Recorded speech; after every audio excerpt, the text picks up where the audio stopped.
Hi, I'm Ingel, Resene Wallpaper Professional. I'm here today to show you how to hang pastel wall wallpaper. First up, if we're dealing with a painted wall, we need to clean the surface with Resene Interior Paintwork Cleaner, fill any cracks or holes with plaster filler, sand that down and wipe away with a damp cloth. Regardless if your wall is painted or unpainted, you need to seal with Resene Sureseal pigmented sealer. Once the Sureseal has cured, you need to sand it down with 80 grit sandpaper, then use a damp cloth to remove any dust. Okay, so the next step is to apply a coat of size using a brush. This aids adhesion and allows the wallpaper to slip. No one likes crooked wallpaper, so using a pencil and a plumb line, strike a straight line so you can hang your first drop to that line. Apply paste using a roller to about 2 millimeters thick. You can check this by making a Z pattern with your finger in the paste. That moment you've all been waiting for, let's hang some wallpaper.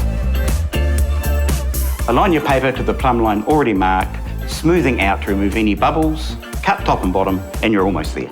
Repeat this process for the remaining sheets, give it a wash down to remove any paste, stand back and admire your handiwork.